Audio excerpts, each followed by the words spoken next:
नमस्कार साथियों, आज हम पढ़ेंगे रोमन अंकों के बारे में। तो सबसे पहले रोमन अंकों का विकास रोम के लोगों ने किया था, इसीलिए इनको हम रोमन अंकों के नाम से जानते हैं। अक्सर हम किताबों के इंडेक्स के लिए और घड़ियों में रोमन अंकों को देखते हैं। रोमन अंकों में अंग्रेजी के 7 अल्फाबेटों का प्रयोग करते हैं और केवल इन 7 अल्फाबेट के प्रयोग से ही हम रोमन अंकों को बनाते हैं।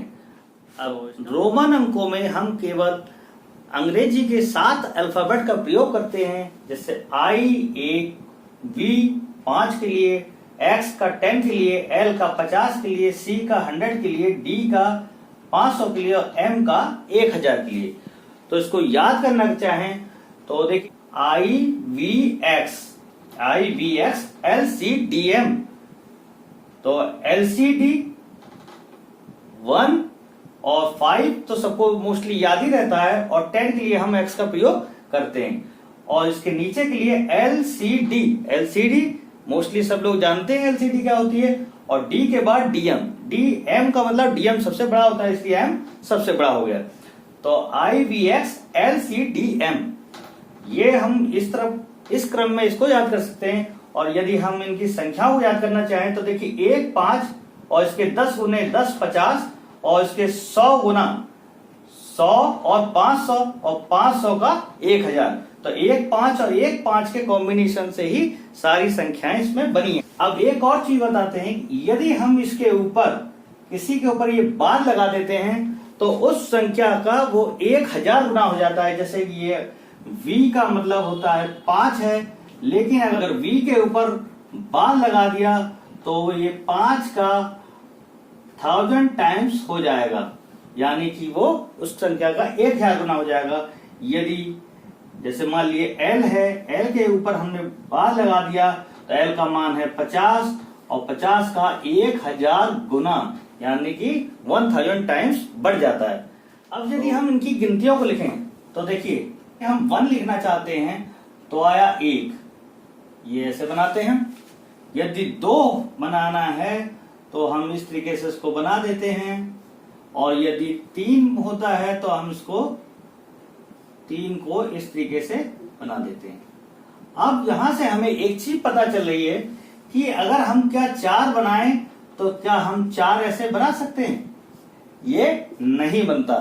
तो इससे हमें एक बात पता चलती है कि रोमन संख्याओं को या रोमन अंकों को बनाने में 3 से ज्यादा बार किसी अंक को रिपीट नहीं करते हैं। हमें पता चलता है कि हम मैक्सिमम किसी भी संख्या को 3 बार से ज्यादा रिपीट नहीं कर सकते हैं।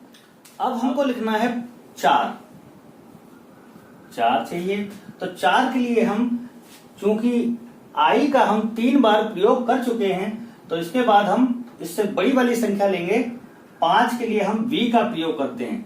यदि हम इसको कम करना चाहते हैं तो I को इससे पहले हम लिख देंगे, यानी कि I को यदि हम लेफ्ट में लिखेंगे तो ये 5 - 1 हो जाए। यदि हम I को 5 से पहले यानी कि लेफ्ट साइड में लिखेंगे तो ये 5 - 1 बराबर 4 हो जाएगा।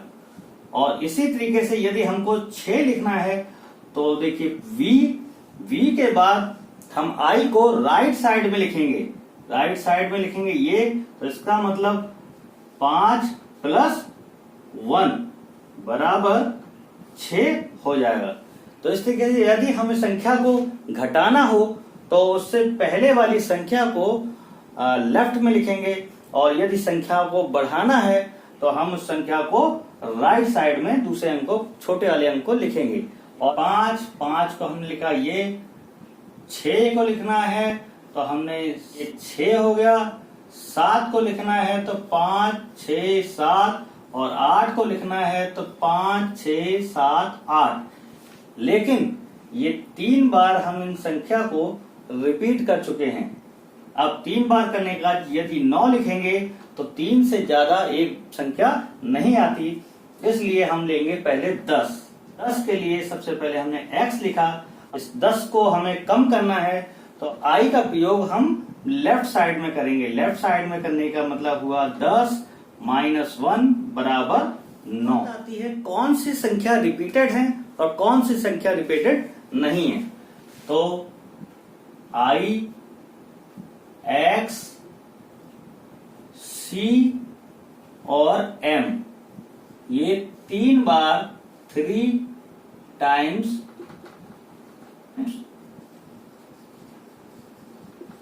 रिपीटेड है। ये 1, ये 2, ये 3। इसी तरह X 10, 20 और ये 3 बार हमने लिखा तो ये 30 आ गया। इसी तरीके से I, X, C, M 3 bar repeat हो सकती है। अब बात आती है कौन से अंक रिपीटेड नहीं है। तो V, L और D ये VLD कभी रिपीट नहीं होते हैं, यानी कि नेवर रिपीटेड। कहीं पे V और V एक साथ नहीं लिख सकते या L, L, L नहीं लिख सकते हैं। अब हमने कुछ संख्याएं रखी हैं जिन संख्याओं को हम रोमन अंकों में लिखेंगे। जैसे 20 को यदि लिखना है तो 10 और 10 इस तरीके से हमने 20 लिख लिया। 30, 10, 10 और 10 30 हो गया। लेकिन 40 के लिए 4 बार हम x नहीं लिख सकते, क्योंकि हम किसी भी रोमन अंक को 3 बार से ज्यादा रिपीट नहीं करते हैं। तो हम इससे आगे 40 के आगे होता है 50। 50 को हम L लिखते हैं, तो यहां हमने लिखा L। लेकिन हमें 50 से कम करना है तो 10 को 50 से कितना करना है, 10 कम करना है। यदि हमें 50 से 10 कम करना है, 50 माइनस 10 करना है, तो घटाने के लिए हम 10 को संख्या के लेफ्ट में यानी कि बाईं ओर लिखेंगे। तो ये हो गया हमारा 40 हो गया। इसी तरीके 60, यदि हमें 60 को लिखना है तो हमें पता है L माने 50। अब यहां L माने 50, तो L और राइट में यानी कि दाईं ओर लिखने से मान बढ़ता है, यानी कि मान जुड़ेगा। तो 50 प्लस 10 प्लस करने के लिए हम X राइट साइड में यानी कि दाईं ओर लिखेंगे। अब 70 लिखना है, 50, 60 और 70। 80 लिखना है, 50, 60, 70 और 80। अब आए 90। यदि 90 अगर लगाएं तो 3 बार फिर x आ चुका है, तो x रिपीट 3 से ज्यादा नहीं हो सकता है। इसलिए हम इससे 90 के आगे आता है 100। 100 का मतलब C, हमने लिखा C और C में घटाना है। इसलिए जब 100 में से 10 घटेगा तब 90 होगा, और घटाने के लिए 10 यानी कि x को हम लेफ्ट साइड में यानी कि बाईं ओर लिखेंगे। तो ये हो गया यहाँ पे x और C। अगली संख्या है 200। यदि हमें 200 को लिखने का है तो C और C। अब लिखना है हमें 400 यानी कि अगर हम C 3 बार आ चुके, 4 बार C नहीं आ सकता, इसलिए हम 400 की जगह 500 लेते हैं। 500 होता है D, और D का मतलब होता है 500, और 500 में से हमें 100 कम करना है। तो 100 यानी कि C को हम लेफ्ट साइड में यानी कि बाईं ओर लिखेंगे। तो ये हो गया C। अब 600, यदि हम 600 लिखें तो पहले हम लिखेंगे 500। 500 का मतलब D, और D में 100 जोड़ने के लिए जब जोड़ना होता है तो हम अंक को दाईं ओर यानी कि राइट साइड में लिखते हैं। तो D और C। अब 900 यदि हमें लिखना है तो 900 फिर वही उसी प्रक्रिया को दोहराएंगे। पहले हम 1000 को लेते हैं। 1000 का मतलब M, और M में 100 कम करने पर 900 होता है। तो कम करने के लिए हम 100 यानी कि C को लेफ्ट साइड में यानी कि बाईं ओर लिखेंगे। तो इस तरीके से हम बड़ी से बड़ी संख्या को आसानी से रोमन अंकों में लिख सकते हैं। हमें 699 को रोमन अंक में लिखना है तो सबसे पहले हम इसको टुकड़ों में तोड़ते हैं। पहले हम लिखते हैं 600 प्लस 90 प्लस 9। अब 600 को अगर हम लिखेंगे तो सबसे पहले लिखेंगे 500। 500 का मतलब D और D में 100 जोड़ देंगे। तो यदि जोड़ना है तो हम उसको राइट साइड में लिखेंगे तो ये 600 हो गया। और यदि 90 की बात करें तो 90 के लिए पहले 100 लिखेंगे। 100 का मतलब होता है C और C में 10 कम करना है। 10 का मतलब X कम करना है तो हम X को लेफ्ट में लिख देंगे। इसके बाद आता है 9 के लिए पहले 10 और 10 में से 1 घटाना है तो I को हम लेफ्ट में लिख देंगे। अब इसको हम मिला के लिख सकते हैं D C X C, ये 9।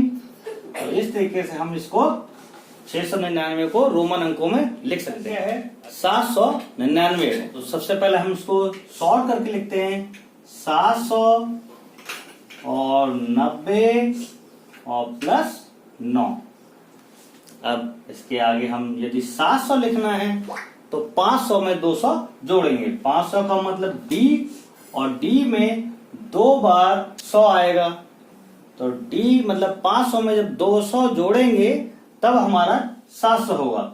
तो 100 का मतलब C और C, ये हमने राइट में लगाया क्योंकि 500 में जोड़ना है 200। अब इसके बाद आता है यदि हम इस तरीके से लिखें प्लस, अब इसके बाद आया 90। 90 को हमने पहले लिखा 100 का मतलब C और C में से 10 घटाना है। 10 घटाने का मतलब X घटाया, जब हम लेफ्ट साइड लिखेंगे तो घट जाएगा। इसी तरह 9 लिखना है तो पहले हमने लिखा X और X में से 1 घटाने के लिए I हमने लगा दिया। अब हम इसको मिला के लिख सकते हैं D C C X C I X। ये जो संख्या है जिसको हमें रोमन अंक में लिखना है 855। तो सबसे पहले हम 800 लिखेंगे। इसको हमने टुकड़ों में तोड़ लिया। 800 प्लस 50 प्लस 5। अब यदि हम 800 को बनाएंगे तो सबसे पहले लिखेंगे 500। 500 का मतलब D और हमें जोड़ना है तो जोड़ने के लिए हम राइट साइड में यानी कि दाईं ओर अंकों को लिखेंगे 500 600 700 और 800। क्योंकि 3 बार हो गया, 3 से ज्यादा रिपीट नहीं होता। अब 50 लिखना है हमें। 50 का मतलब हो गया L और प्लस 5 का मतलब V। तो ये हो गया D C C C L V है वो। अब जो अगली संख्या है 995। 995 को 900 प्लस 90 और प्लस 5 नहीं हम लिख सकते हैं। अब 900 के लिए देखिए 1000 M होता है 1000, तो सबसे पहले M लिखा, लेकिन M में 100 कम करना है तो कम करने के लिए 100 का मतलब होता है C और C को हम लेफ्ट में यानी कि बाईं ओर लिखेंगे। तो ये हो गया 900 हो गया प्लस 90 के लिए 100 में से 10 घटाने हैं। 100 का मतलब C और घटाने के लिए हम लेफ्ट में 10 लेके गए X। तो ये हमारा हो गया 90 और 90 के बाद 5 के लिए V। तो ये 995 को C M X C V, इस तरीके से हम बड़ी से बड़ी संख्या को आसानी से रोमन अंकों में परिवर्तित कर सकते हैं। मुझे उम्मीद है मेरी ये वीडियो आपको पसंद आई होगी, और अगर अच्छी तरह समझ में आई हो और पसंद आई हो तो प्लीज इसको लाइक और शेयर कीजिए। धन्यवाद।